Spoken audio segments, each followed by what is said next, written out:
Hello, I'm Michelle Elliott. Today I was shown by one of my colleagues some software called Screencast-O-Matic, which captures your screen and lets you actually record some audio so you can demonstrate a technique or do some e-learning or demonstrate something using the computer. So what I thought I'd do is my first attempt using it. I thought I would have a go at editing a photograph and showing you what I do. So I've already selected a photograph. It's somewhere showing the Safe Downs. It's a very blown out sky. If I zoom in, it's a bit hazy, not a great deal of detail. There's some detail in the trees. There's a pony there, maybe a horse, and that there. But it's not the greatest of picture, but I thought I'd use it as my demonstration. So the first thing I kind of look at is over here on the right hand side, the panels. I start with the basics panel. Incidentally, on the left hand side, I do keep the navigational panel open because I like to see it in a small little preview, and it means I can zoom in and I can get back to the size I want quite easily. I do have lots of presets, but I'll show you what I do from scratch. So back to the basic panel on the right hand side, I would look to see if I could actually do something with exposure. I'd look to see if it's too bright or too dark. If I pull back the exposure bar, you'll see there is some detail in the sky. It's a bit blown out. There are some clouds and a bit of blue sky. But if I just actually decrease the exposure, it's going to make all the hills quite dark as well. If I double click exposure, it resets the value. So I know I want to decrease the exposure. But because I don't want to do the hills, the ways I can do that is either by painting over the sky with a brush and reducing the exposure, or using a graduated filter. So if I click on graduated filter, I'd already set the exposure, but if I just start that from scratch so you can see. So click on the filter.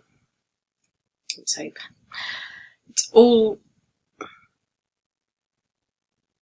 there. Click on the filter. It's all on 0, decrease the exposure, and what I'm going to do is pull down from the top of the sky down onto the hills. The red mask shows the area that it's covering, so I want a bit more down. To actually reduce the mask, if I press O on the keyboard, it actually removes it. And if I actually just move the exposure down a bit more, you can see the effect it's having. To actually bring back more detail, I kind of like using the dehaze function. So if I increase the dehaze, you'll see it does add a bit more detail. To show you on the extreme, if I push it right up, you can kind of see where the light rays are coming down, and you can see my dust spots on the screen.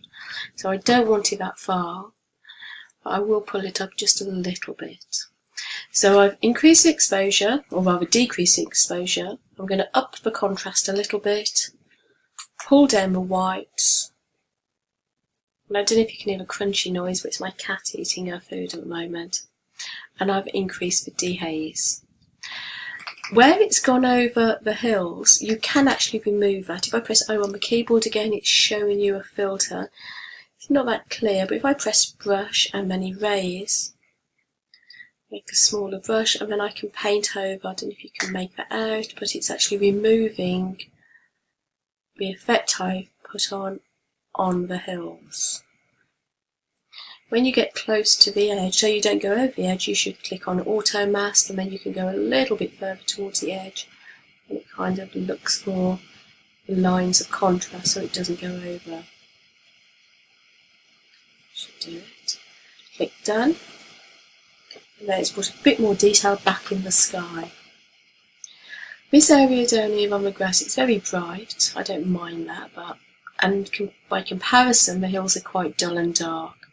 So going back to my main picture, I'm still on the basic panel. I'm not using the filter again, but if I actually, what would I do? I would increase the contrast overall. So if I increase that, you can see, if I show you an extreme, it kind of makes the whites whiter, the darks darker. So I'm pulling that back a little bit. The highlights, they're only highlights. There's not many highlights on there at all, but just to show you what it does, that would push back the highlights. It's only affecting the sky at the moment. And I pull a bit of life back into the shadows. The thing that will add a bit of kind of big contrast to this is the clarity slider. So the clarity, if I move it up, you'll see the difference. What it does, it affects the mid-tones of the picture. So I'll pull that up a little bit, but it's made the trees quite dark. It's made this quite flat. So if I increase the vibrancy, that will add a bit more colour to the mid-tones, but it's all making this very bright. So this area is quite dull, but it's got a bit more, I don't know, definition going on. Maybe it wasn't the best picture to start with. Decrease the vibrancy a little bit and the contrast. If I pull back the shadows now, you'll see it actually lightens the picture with the shadows. It's putting some more detail into the shadows. But it's making this quite washed out. So what I could do is add another graduated filter and just put some DAs over those hills. So if I go to the graduated filter, reset it all by pressing Effects, pushing the DAs filter up and starting from about there, you'll see, take the mask off by clicking O. It's actually put some more definition back in the hills, but it's also affected the sky. I can remove it from the sky by pressing the brush, pressing Erase, making a big brush and wiping it off the sky. So that's cleared it there. So I've got two filters on, one there. If I press the O, you can see the area it's affected, so it just goes over the edge there. Top filter is affecting the sky. The area down the bottom is very bright. If I click on if I click on HSL, that stands for Hue, Saturation and Luminosity, luminance even. This little pin, I don't know what you call this, it's like an eyedropper. If I click on that and then move over to the green of the grass, or the yellowy acidy green, click it on there. If I move it up, you'll see what it's doing. It's increasing the saturation. If I pull it down, it's decreasing it. So I can just take off a bit of acidity, I can't even say it, acidity. Push it back up a little bit more. I also want to actually make these greens a bit richer, so again I'm using the saturation tool and the eyedropper. Click on that particular green and pull it, and if I pull it down it goes a dirty brown. If I push it up, it will increase that grass. It looks a bit unreal at the moment.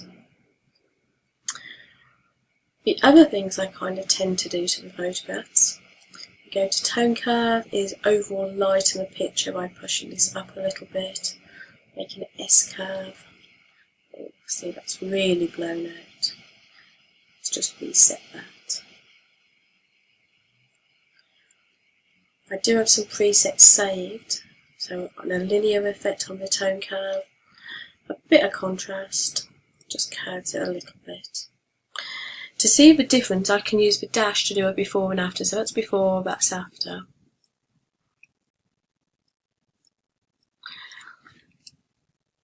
So that green is still very green. If I go back to the HSL, click on the saturation, pull the grass down a little bit. I also want to actually remove this blue up here, but this could be done by vignetting on the actual lens. So to see if I've actually got that on, if I go to lens correction and manual, actually go back to profile, with my Fuji it doesn't seem to actually find the lens profile. Go to manual vignetting, it should, if I pull it back a little bit, it should actually lighten the corners. Take that effect off, so it doesn't look so dirty around the lens. If I go back to HSL, go back to that blue,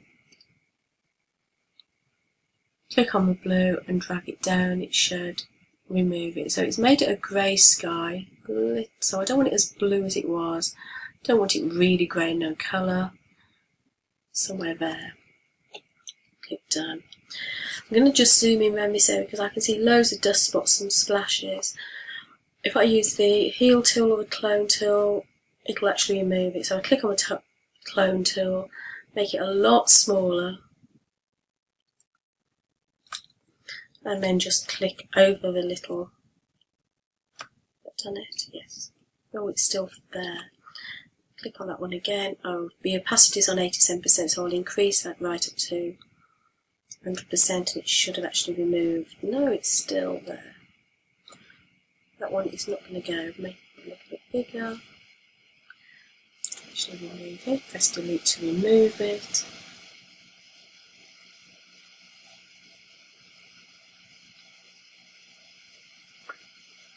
Let's get in there.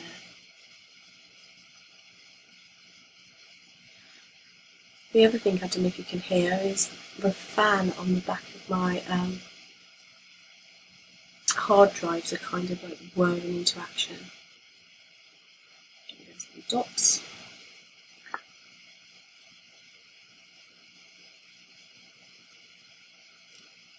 That one's gone.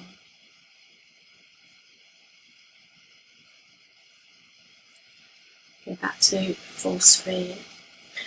There is a band around the middle which I just think is lacking a bit of definition, so I'm just going to paint over it with some more clarity. If I take the paintbrush, same options that you've got with the graduated filter, you can actually, I've made lots of presets, but you can just play around with them. So I want to go for clarity, but it goes into a negative. I don't want to decrease the clarity, I want to increase it. So I'm moving up the dehaze, making my brush a bit bigger and just painting over the middle part of the picture.